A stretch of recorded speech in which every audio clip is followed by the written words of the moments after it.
Bahwasanya malam ini kita di malam awal Dzulhijjah. Ada satu riwayat dari baginda Nabi sallallahu alaihi wasallam, "Ma min ayyamin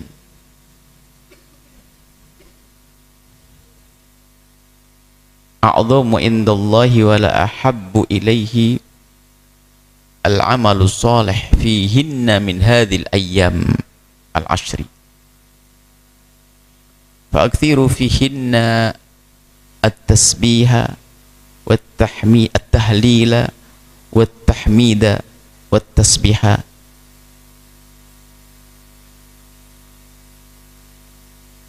Nabi menyebutkan bahwa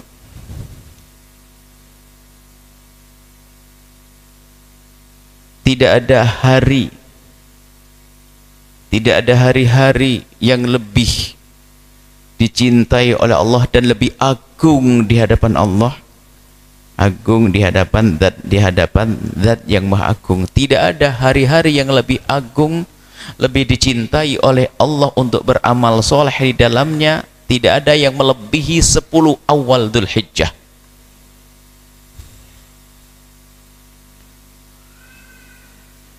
Maka Nabi merintahkan perbanyaklah di situ untuk membaca tahlil, tasbih subhanallah, tahlil la ilallah, tasbih subhanallah, tahmid alhamdulillah, takbir Allahu akbar. Ini sabda Nabi. Sehingga para ulama menjelaskan hari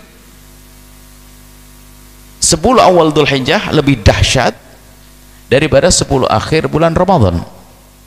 Kalau bukan karena Lailatul Qadar saja. Nabi jelaskan, maka jangan sebagai para kekasih Allah yang sibuk di 10 akhir Ramadan pasti sibuk di 10 awal Dzulhijjah, karena tahu begitu dahsyatnya. Mungkin semua orang tidak menduga karena tidak tahu. Nabi menyebutkan tidak ada yang lebih a'dham, lebih agung, tidak ada lebih dicintai untuk beramal soleh melebihi daripada 10 awal Dzulhijjah. Sehingga hari 10 awal Dzulhijjah melebihi daripada 10 akhir Ramadan. Cuman 10 akhir Ramadan malam-malamnya karena ada Lailatul Qadarnya. Artinya semuanya adalah malam-malam, hari-hari dahsyat dan malam-malam dahsyat, malam istimewa. Bahkan dalam satu hadis, "Ma min ayyamin al-amal soleh fihinna", tidak ada hari yang berbuat baik di dalamnya lebih dicintai oleh Allah. Tidak ada lebih dicintai oleh Allah. Sudah. Sampai sahabat Nabi menjawab, "Walal jihad fisabilillah", jihad di medan laga tidak bisa mengalahkan ya Rasulullah. Walal jihad fisabilillah, jihad pun tidak bisa mengalahkan amalan itu, yaitu amalan 10 awal Dzulhijjah. Illa rajulan, kecuali ini loh, kalau kamu kayak dia berarti bisa menandingi amalan 10 awal Dzulhijjah. Illa rajulan, seorang laki-laki, kharaja bi nafsihi wa malihi, orang keluar di medan laga dengan nyawanya, dengan hartanya dan dirinya. Sebab orang berjihad itu ada 3 model.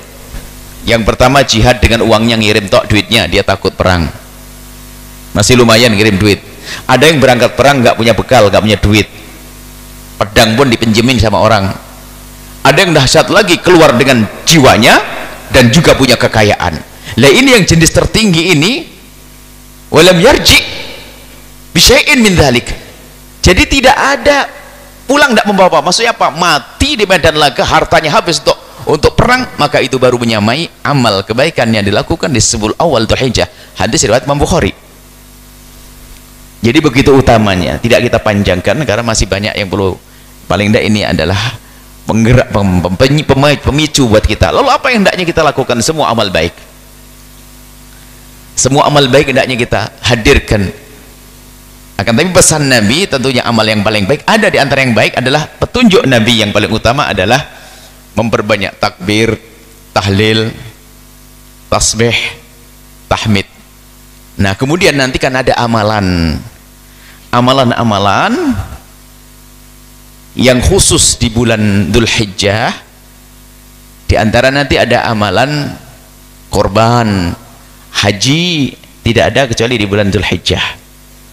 Maka dianjurkan kita untuk puasa dari awal, besok puasa, karena ya menjadi paling bagusnya puasa, a'dham, agung, puasa, sedekah, bangun malam, baca Quran, Anggap seperti bagaimana kita menghidupkan malam Ramadan. Puasa, cuman puasa itu ada martabatnya. Paling agung nanti puasanya tanggal 9 Dzulhijjah, puasa Arafah. Jangan sampai puasa tanggal 1, 2, 3, 4, 5, 6, 7, 8, 9-nya enggak. Ini ketuker. Yang paling utama 9-nya. Yang Allah akan mengampuni dosa yang lalu. Kan begitu. Jadi puasa 1 hari 1, 2, 3 sampai 9. 9 paling utama. 10 nggak boleh puasa. 11 nggak boleh. 12, 13 haram puasa. Baik. Kemudian ada lagi amalan takbir. Mohon ini dihadirkan juga. Takbir korban. Ini kebetulan ada buku korban. Para ustadz-ustadz hendaknya punya buku ringkas ini. Buku kecil tentang korban. Supaya kita tidak salah di dalam pembahasan korban. Agar semakin maksimal dalam melaksanakan korban. Korban sunnah setiap tahun, bukan sunnah seumur hidup. Sunnah setiap tahun tiba, setiap bulan haji tiba disunahkan. Anda kemarin sudah milih korban, sekarang tetap sunnah. Jangan seperti keyakinan dulu tuh, tidak tahu keyakinan di kampung mana itu. Kalau ditanya Bu Haji, yuk korban yuk, saya sudah 4 tahun yang lalu. Ya seperti diajak sholat duha pas waktu duha, yuk sholat duha, sudah kemarin, sekarang kemarin. Jadi setiap bulan, setiap tahun bulan haji tiba disunahkan korban. Dan banyak kesalahpahaman itu, ini memang betul-betul kesalahpahaman yang merata di penjuru tuh. Sehingga pertanyaannya unik, mana yang diutamakan, korban atau akikah? Itu menunjukkan kalau dia salah paham pasti. Akikah seumur hidup kok dijajar sama korban setiap tahun? Akikah seumur hidup sekali, dan itu waktunya bebas.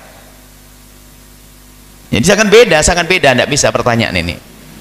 Kalau tidak bisa akikah hari ini kan bisa besok, nggak bisa besok depan lagi, bulan depan juga boleh. Kalau hari raya korban kan cuma terbatas. Tanggal 1 ditambah hari tasrek 1, 2, 3 baru boleh. Akikah boleh kapan saja.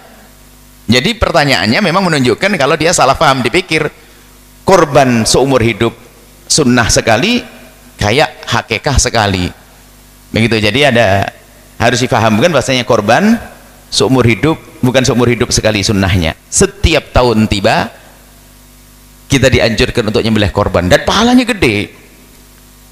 Sehingga gara-gara kita salah paham, maka di kampung penduduknya 3.000, kambingnya 10, baginya bingung. Allah maha kasih. Maka dari itu hobinya bikin soto. Soto kan cuma pakai daging sedikit gitu ya. Akhirnya bikin soto, ya cukup. Mau makan daging ya nggak cukup dong. Akhirnya sudahlah, karena suka soto dikasih salah paham, biar kambingnya sedikit itu ya. Sekarang dirubah, senang makan daging nanti. Hari raya nyembelih korban. Anak 5, 5. 1 kambing 1. 1 orang boleh 10 kambing, boleh 10 onta. 1 orang. Tapi bukan 1 kambing untuk 10 orang, enggak, ini ada. Bukan. Selesai ya kambing. Yuk korban, nanti berpikir. Hari ini belum bisa membeli, beli nanti pas hari raya korban. Hari raya korban belum punya duit, besoknya hari raya tasrek. Hari tasrek sudah berduit. Beli nggak apa-apa, nyusul. Sampai hari ketiga. Terakhirnya hari ketiga tasrek. Hari raya korban 10, 11, 12, 13. Terbenam matahari, sembelihan biasa saja, nggak ada korban lagi. Maka panitia korban hati-hati nyembelihnya, jangan telat. Gara-gara nggak punya tenaga disembelih setelah hari raya tasrek, oh dosa dia. Panitianya dosa dia. Menunda, haram hukumnya. Menunda sampai keluar hari raya tasrek. Baik. Kemudian selain korban ada namanya takbir. Takbir ada 2. Namanya takbir yang terikat dengan sholat, namanya takbir muqayyad. Kemudian takbir mursal. Kalau takbir muqayyad itu setelah habis sholat. Ulama kita mengatakan sholat sunnah pun dianjurkan, cuman yang diamalkan sholat fardu saja. Oke lah, sholat fardu aja deh. Kapan mulai disunahkan kita takbir muqayyad tadi? Habis sholat kita bertakbir, mulai dari pagi habis sahur puasa Arafah. Biar ingat, gampang ingatnya. Habis sahur untuk puasa Arafah, nanti pas sholat subuh tiba, itulah waktunya takbir setelah sholat subuh. Bahkan madhab kita, madhab Syafi'i ada 2. Subuh tiba sudah disunahkan takbir muqayyad. sholat dulu tetap, cuman bedanya sholat sunnah masuk. Yang jelas waktu subuh. Sebagian mengatakan setelah sholat subuh. Kenapa? Memang takbirnya setelah sholat. Jadi itulah, sampai kapan? Sampai hari tasrek berakhir, asar hari tasrek terakhir. Jadi takbir setiap habis sholat. Nanti ada takbir namanya takbir mursal. Takbir mursal itu takbir yang bebas. Dianjurkan dikumandangkan takbir di pasar-pasar, di jalan-jalan, di kebun-kebun, dimanapun kita berada menyuarakan takbir. Dalam madhab kita Imam Syafi'i mursal dan jumhur kapan itu? Ya dimulai mursal itu disamakan dengan takbir mursal di hari raya Idul Fitri, yaitu di saat terbenamnya malam hari raya korban. Jadi habis masuk maghrib hari raya korban itu, kalau hari raya Idul Fitri kan mau hari rayaan besoknya. Jadi mulai maghrib itu sudah, kita habis maghrib sudah boleh mengumandangkan di pasar-pasar di ini, dan dianjurkan. Ini tradisi ini berlaku di masyarakat zaman dulu, zaman sekarang sudah tidak lagi. Kita masih ingat masa kecil itu keliling pakai oncor, pakai obor. Yang nakal obornya ditempelin di daun pisang, naik ke atas, kebakar. Itu kan anak-anak kita, saya masih ingat betul itu. Wah, itu paling ramai kejar-kejaran nyari itu. Ada daun kelapa yang turun kan kering, itu kan dibakar. Oh, no, seneng dia nyala itu ke atas situ. Bahaya, nggak boleh. Tapi itu maksudnya kami masih ingat suasana di kampung. Sudah hilang setelah itu. Makanya waktu kami masuk Cirebon, terus kami mencoba membiasakan itu kembali. Dan kami seru kepada para pejuang-pejuang sesepuh, para tokoh, tidak usah ikut kami, ngadain sendiri, jangan ikut. Kalau anda diikuti orang, ikut sendiri biar ramai di kampung-kampung anda. Biarpun kami coba, dan alhamdulillah sangat berbeda dari tahun ke tahun. Sekarang setiap perjalanan kita mesti simpangan dengan orang adakan takbir. Kita buka kaca ramai, wah ramai begitu, riang. Itulah mengangkat syiar takbir di jalan-jalan, di pasar-pasar. Sampai pada zaman Nabi itu bergema, tartajuk Mina. Pada zaman Nabi itu Mina itu bergema karena suara takbir yang ramai sekali suasana. Jadi kalau bergema takbir bersama-sama yang dahsyat begitu, menggetarkan hati. Baik, itu di dalam madhab kita Imam Syafi'i. Cuma nanti ada pendapat, makanya tidak usah bingung seperti madhab Imam Ahmad dan sebagainya. Takbirnya mulai di hari raya, hari besok. Besok itu mulai besok apa tuh? Besok hari raya, hari raya, hari itu bulan haji tanggal 1 sudah bertakbir sambil jalan Allah Akbar, Allah Akbar. Hanya hadisnya tadi, faktiru fihinna at-tahlila wat-tasbiha wat-tahmid wat-takbir. Salam madhab Imam Ahmad dimulai dari awal. Itu perbedaan, nggak ada masalah. Anda mengamalkan juga boleh, mau berzikir kok. Cuman kalau madhab Syafi'i kayak kita memaknai itu, membaca bukan takbir yang biasa kita baca Allahu Akbar, Allahu Akbar, akan tapi baca subhanallah walhamdulillah wa la ilaha illallah Allahu Akbar, pas. Subhanallah alhamdulillah wa la ilaha illallah, pas. Subhanallah tasbih, alhamdulillah tahmid, la ilallah tahlil, Allahu Akbar, takbir, pas. Jadi boleh. Jadi perbedaan pendapat para ulama nggak boleh kita saling merendahkan, termasuk kalau di hari bulan Ramadan witir kemudian ada kunutnya. Kalau madhab Syafi'i kan setelah 15 ke atas, kalau madhab Imam Ahmad dari awal Ramadan. Maka tidak usah bingung hal-hal semacam itu. Cuman karena di Indonesia adalah madhabnya Syafi'i, kita hadirkan madhab Syafi'i. Makanya takbir mursalnya, takbir yang di jalan-jalan bebas yang tidak terikat dengan waktu sholat adalah kapan? Mulai dari terbenamnya matahari hari raya korban. Anda boleh takbir. Takbirnya berbeda pendapat di antara para ulama caranya. Ada sebagian mengatakan takbirnya dua, Allahu Akbar, Allahu Akbar, la ilaha illallah Akbar, 2 kali. Ada yang tinggal Allah, kita tinggal Allahu Akbar, Allahu Akbar, Allahu Akbar 3 kali kita. La ilaha illallah, Allahu Akbar, Allahu Akbar, walillahil hamd. Sebagian Allahu Akbar 2 kali tok. Kurang enak ya, kurang lengkap ya kan. Allahu Akbar, Allahu Akbar, berhenti ya. Ya itu kebiasaan saja sebetulnya. Ada madhab lain mengatakan 2. Sudahlah, Anda takbir selama ini sudah Anda baca, lakukan itu. Allahu Akbar, Allahu Akbar, Allahu Akbar, la ilaha illallah, Allahu Akbar, Allahu Akbar, walillahil hamd. Di pasar-pasar. Berarti itu sebaik-baik zikir. Mungkin kita punya zikir yang lainnya, sebaik-baik zikir ya itu di hari itu. Apakah sholawat? Sholawat bagus, la ilallah ya bagus, cuman kalau sudah ditentukan oleh Nabi ya itu yang terbagus saat itu. Misalnya Anda mulai dari umroh, dari mikot sampai menuju tawaf, paling bagusnya zikir talbiyah labbaik Allahumma labbaik. Biarpun Anda jago zikir yang lainnya, ya itu terbaik. Kalau saya baca Yasin boleh, ya boleh, tentang Imam Yasinan, cuman yang paling bagus apa gitu loh. Jadi kita ngikuti petunjuk dari baginda Nabi, yang terbaik apa. Jadi insya Allah kami rindu untuk diamalkan. Anda di pasar sambil masak dan sebagainya, Allahu Akbar, Allahu Akbar. Kemudian korban apa, haji, insya Allah haji semuanya, amin ya, niat aja insya Allah, tapi haji yang benar, jangan haji yang salah. Nggak usah main serobot, tentang punya duit nanti jatahnya orang diambil, nyogok, nggak usah. Haji itu yang benar, haji yang benar, yang resmi, supaya betul-betul nggak menuruti hawa nafsu. Kalau sudah haji aneh-aneh, khawatir hawa nafsu yang dituruti, hanya pengen dipanggil Pak Haji aja. Nah, baik, ini adalah masalah 10 awal Dzulhijjah. Puasa, ibu-ibu bagian sini tolong utangnya beresin deh, utang puasanya sekalian deh di Dzulhijjah, jangan mundur-mundur lagi, mungkin pahalanya gede kan ya, lumayan. Insya Allah mau bersedekah hari ini, bangun masjid, bangun pondok, di hari besok itu luar biasa. Pokoknya amal apapun menjadi lebih baik dari yang lainnya. Amal apapun menjadi a'dhamu ahabbu ilallah, a'dham, lebih agung. Tahajudnya, iktikafnya kalau perlu. Ini saja, Masya Allah. Kemudian selanjutnya adalah kalau buku korban ada, kita ada catatan korban. Adapun buku haji juga ada catatannya, haji ini buku korban, panduan korban, termasuk kesalahpahaman yang kita sebutkan. Biarpun kalau korban, kalau bisa kambing laki-laki yang gede gitu kan, cuman jangan sampai salah paham. Kalau perempuan nggak boleh, siapa bilang perempuan nggak boleh?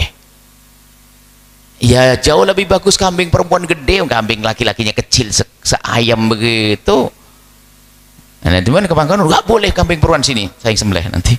Nah, ini ada kesalahpahaman. Oh, kemudian gede tanduknya gede, kurus kering ya.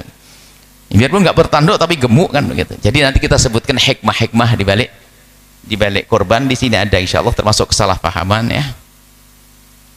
Itu saja insya Allah.